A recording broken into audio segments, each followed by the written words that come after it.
Everyone, আশা করছি আপনারা সবাই যে যেখানে আছেন ভালো আছেন এবং সুস্থ আছেন। কৃষ্ণা ভিলেজ লাইফে আপনাদেরকে স্বাগত জানাই। আজ আরেকটা নতুন ব্লগ নিয়ে আমি আপনাদের কাছে উপস্থিত হলাম।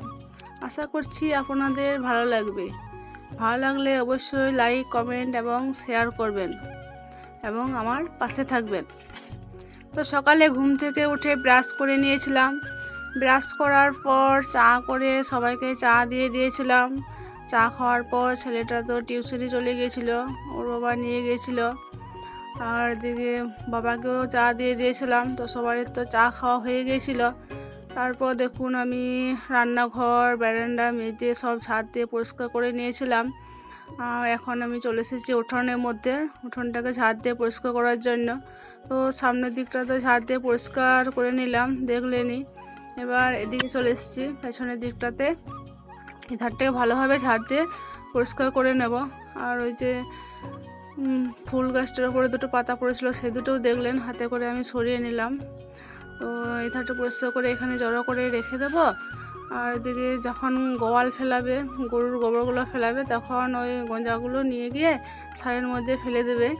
তো আমি তো সব জড়ো করে রেখে দিয়েছিলাম। তারপর দেখুন এখন চলে এসেছি কলপাড়ে থালা বাসনগুলো ধোয়ার জন্য। তো বালতিতে করে 2 বালতি জল নিয়ে চলে এসেছিলাম। এখন থালা বাসনগুলো মেজে নিচ্ছি। মেজে নেওয়ার পর ওই যে একটা জাম আছে, জামের মধ্যে 1 জাম জল নিয়ে ওগুলোকে আখালে নেব, তাহলে কম জলে ধোয়া যাবে। এই দেখুন জামের মধ্যে জল নিয়ে নিলাম। এবারে ওই জামটার মধ্যে জল দিয়ে দিয়ে থালা বাসনগুলোকে আমি আখালে নেব। তারপর আবার থালা বাসনগুলো ধুয়ে নেবো। আর আজকে জানেন তো তাড়াতাড়ি একটু রান্না করতে হবে, মানে আমাদের গ্রামে ওই বাহাদুরপুর থেকে মা মনসা আসেন। তো উনি আমাকে আজকে আসতে যাবে বলে, মানে উনি আজকে বাড়ি যাবেন মা। তো আমাদের এখানে ওটাকে আসতে যাওয়া বলে। জানি না আপনাদের যদি কোনো গ্রামের হয়, অনেক জায়গাতে দেখবেন এরকম মা মনসা আসতে যাওয়া বলে। তো আপনারা যদি গ্রামের হয় তাহলে জানবেন। তো তখন আমাদেরকে পূর্ণঘর দেখাতে হয়, যেদিন আসে সেদিনও দেখাতে হয়, আর যেদিন আসতে যায় সেদিনও দেখাতে হয়। তো সকাল সকাল আজকে রান্না সেরে পূর্ণঘর দেখাতে যেতে হবে। তো সেই কারণে আমি ভোরে উঠেছিলাম একটু। তো দেখুন থালা বাসনগুলো এখন আমার মাজা হয়ে গেল, তো রান্নাঘরের মধ্যে রেখে দিলাম। আর তারপর দেখছি হাঁসগুলো এখনও ছাড়া হয়নি, তো হাঁসগুলোকে ছেড়ে দিলাম। দেখলাম যে ডিম দিয়েছে 3টে, তো ডিমগুলো বাড়ির মধ্যে রেখে দিলাম। আর এদিকে দেখুন সকালবেলাতে এই গাছগুলো কত সুন্দর লাগছে। গাছগুলোর মধ্যে এক গাছ করে ফুল ফুটেছে, কি সুন্দর লাগছে তাই না? এখন আমি চলে এসেছি বালতিতে করে জল নিয়ে বারান্দাগুলো, মেঝেগুলো সব মোছার জন্য। মেঝেটা প্রথমে মুছে নিয়েছিলাম, আর এখন দেখুন বারান্দাটাকে ভালোভাবে মুছে নিচ্ছি। ওই বালতিতে করে জল নিয়ে ওদের মধ্যে ন্যাকড়া চুপিয়ে, ন্যাকড়াটাকে নোংরা হলে আবার বালতির মধ্যে জলে চুপিয়ে এইভাবেই ছানগুলোকে আমি প্রত্যেক দিন মুছে নিই। তো প্রত্যেক দিনকার মতো আজকে এইভাবেই ছানগুলোকে মুছে নিচ্ছি।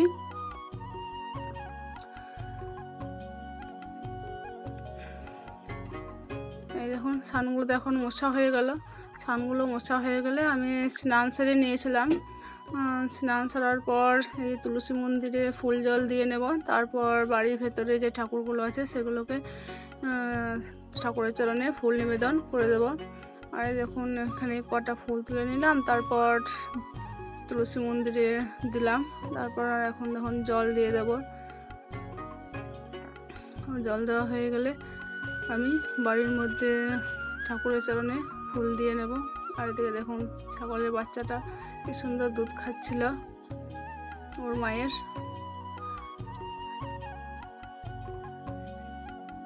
এখন আমি মেঝের মধ্যে সব ঠাকুরের চরণে ফুল দিয়ে দিয়েছিলাম।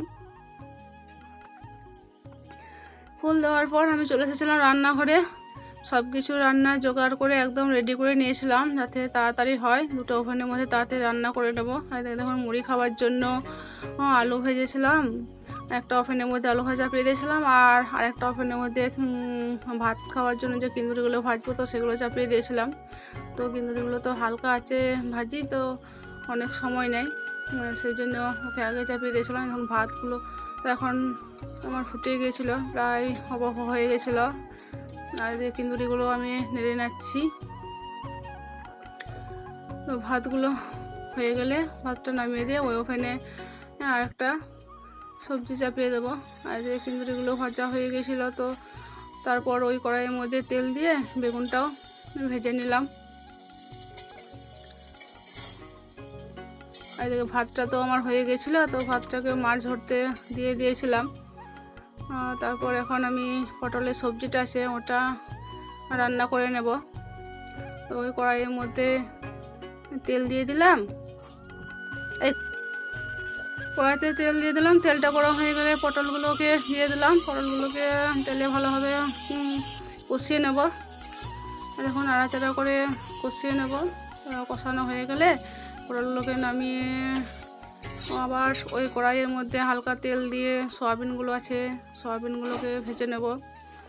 সয়াবিনগুলোকে ভেজে নামিয়ে রেখে দেবো। তারপর আবার মশলাটাকে কষিয়ে নেব। এখন দেখুন পটলগুলো কষা হয়ে গেলো, তো থালের মধ্যে পটলগুলোকে নামিয়ে নিলাম আর সয়াবিনটাকে দিয়ে কষতে দিয়ে দিলাম। সয়াবিনগুলোকে হালকা ভেজে নেব।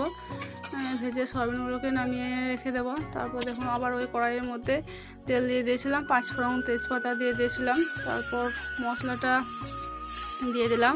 মশলাটা ভালো মতো করে ভেজে নেব।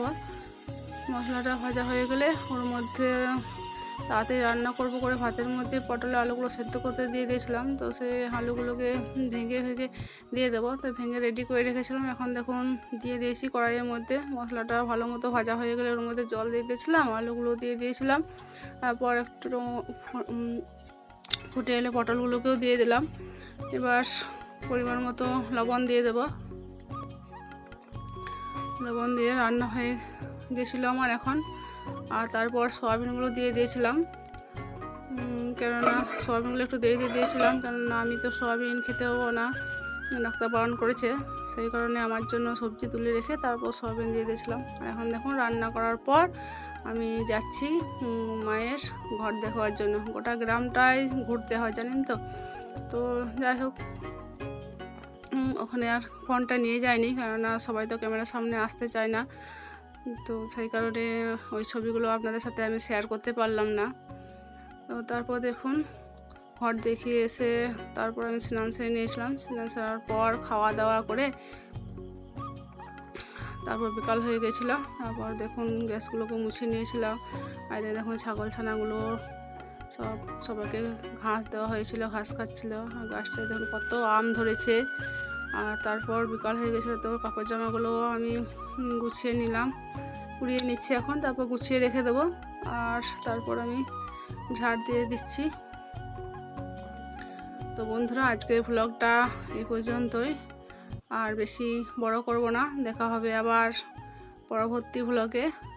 আশা করছি আপনাদের ভ্লগটা ভালো লাগবে। ভালো লাগলে অবশ্যই লাইক কমেন্ট শেয়ার করবেন।